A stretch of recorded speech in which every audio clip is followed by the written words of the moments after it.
Welcome to মুনমুনের classroom. আমরা করছি class 11 প্রশ্নচিত্রার আজকে সেট 1-এর পার্ট 2। প্রথম পার্টটা তোমাদের দেওয়া হয়েছে যদি দুদিন আগে। দেখো কি বলেছে 12 নম্বর কোশ্চেনটা। এক্স মৌলটি পর্যায় সারণীর চতুর্থ পর্যায়ে 15 নম্বর শ্রেণীতে অবস্থিত, মানে ইলেকট্রন বিন্যাস কী হবে 4s2 4p3।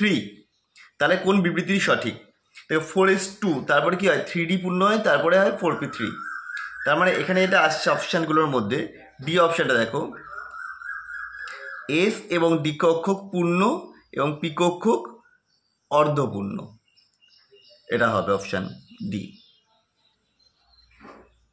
তোমাদের যদি কোনো কোশ্চেন বুঝতে অসুবিধা থাকে সরাসরি আমাকে কমেন্ট করো, আমি অবশ্যই তার অ্যান্সার দেওয়ার চেষ্টা করব। 13টা, নিচের কোন মৌলটির প্রথম আয়নায়ন বিভবের মান সর্বাধিক?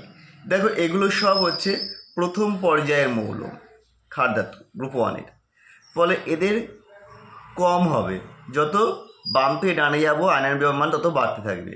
সেই হিসাবে এসসির হচ্ছে আয়নায়ন বিভবের মান সর্বাধিক আকার ছোট হওয়ার জন্য। পরের কোশ্চেন দেখো,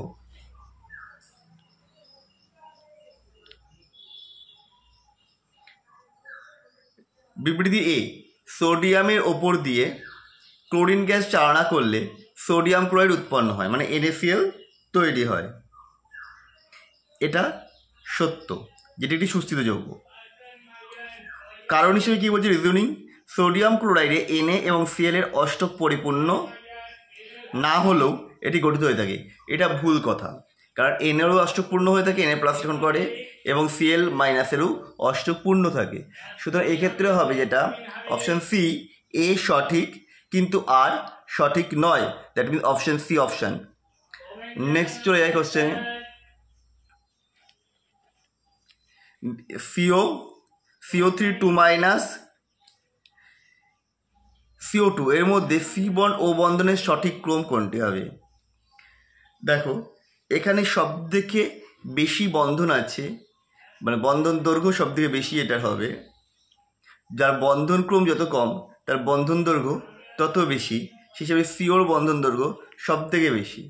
তারপরে হবে CO2, তারপর হবে CO3 2-, that means option A.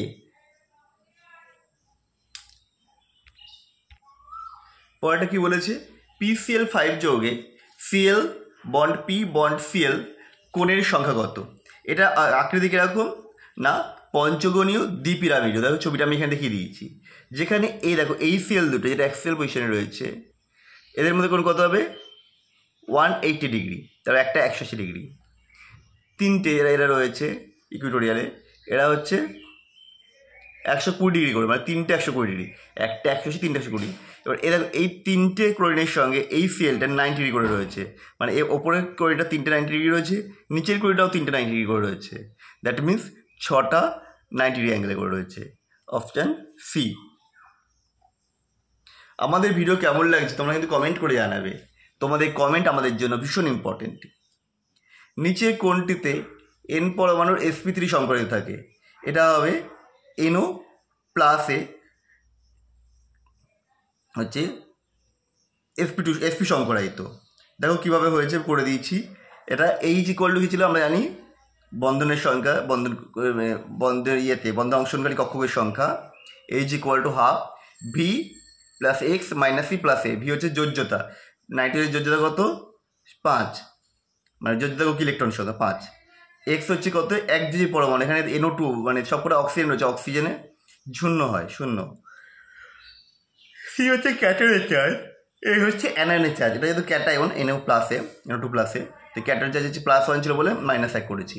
এটা করলে আসছে হাফ ইন্টু 4 মানে 2 মানে হচ্ছে sp, অর্থাৎ এটা হচ্ছে sp সংকরায়িত। চলো পরের কোশ্চেন চলে আসি।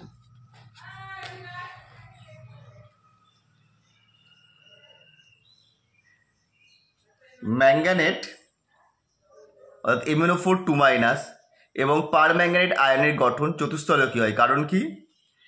কারণ হিসেবে আমরা যেটা জানি সেটা হচ্ছে অক্সিজেন পরমাণুর পি কক্ষক এবং ম্যাঙ্গানিজের ডি কক্ষকের মধ্যে পাই বন্ধন গঠিত হয়, অপশান ডি। তোমরা বইয়ে এই ছবিগুলো দেখে নেবে। তারপর একটা CO মাথায় প্লাস CN মাইনাস NO ও CO2 এর মধ্যে কোনটির বন্ধন কোণ সর্বাধিক? এটা CN মাইনাস বন্ধন কোণ সর্বাধিক, মানে প্রায় ট্রিপল বন্ড থাকে এখানে, তিনটে বন্ড থাকে কার্বন নাইট্রোজেনের মধ্যে, এটাই সর্বাধিক বেশি বন্ড হয়, তিনটে বন্ডের থেকে বেশি বন্ড পাওয়া যায় না। পরেরটা স্তম্ভ 1 ও স্তম্ভ 3 এর মধ্যে মিল খুঁজতে হবে। সরল ঘনকাকার গ্যাসের কত পার্সেন্ট থাকে প্যাকিং দক্ষতা? 52%, তার মানে একটা হবে সি। পৃষ্ঠকেন্দ্রিক ঘনকাকার গ্যাসের প্যাকিং দক্ষতা কত হবে? 74%, আর দেহকেন্দ্রিক ক্ষেত্রে 68%, সো অপশান এ। পরেরটা নিম্নচাপে মানে হচ্ছে এনবিটা 0 হয়ে যাচ্ছে, বাদ হয়ে যাচ্ছে, নগণ্য। ভ্যান ডের ওয়ালস সমীকরণের সংক্রামকগুলো জেটের মান নির্ণয় করো। এটাও হয়ে যাবে অপশান এ, কিন্তু এটা কীভাবে হলো তোমাদের একটু দেখিয়ে দিই। দেখো আমরা কি জানি P plus an² / v² × v - nb। এবার v - nb মানটা ভি হয়ে যাবে নিম্নচাপে, আয়তন প্রচুর হয়ে যায়, = nRT গুণ করেছি, এটা এলো। এবার PV/nRT করতে হবে আমাকে, তাই সব কটাকে nRT দিয়ে ভাগ করে দিচ্ছি। এবার বাম পক্ষ ডান পক্ষ দুটোকে nRT দিয়ে ভাগ করলে এটা আসছে 1 - an/VRT। এবার যেহেতু 1 মোলের জন্য যদি করি আমরা, তাহলে হবে 1 - a/VRT, যেটা আমাদের অপশানে আছে 1 নম্বর সমীকরণে। পরের কোশ্চেনটা দেখো,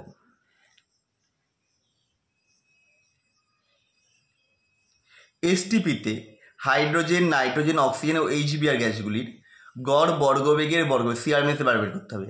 CRMS আমরা কি জানি √3RT/m। 3RT/m মানে m এর মানে যত বাড়বে CRMS এর মান তত কমবে, এটা ব্যস্তমাত্রিক সম্পর্কে রয়েছে টি যখন স্থির।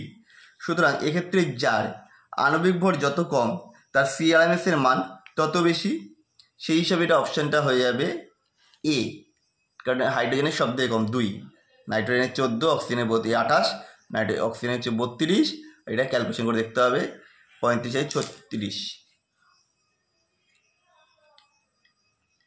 পরেরটা এটা দিয়ে দিয়েছে, লেখচিত্র দিয়ে দিয়েছে, দিয়ে বলে কোনটা আদর্শ সমীকরণ মেনে চলে।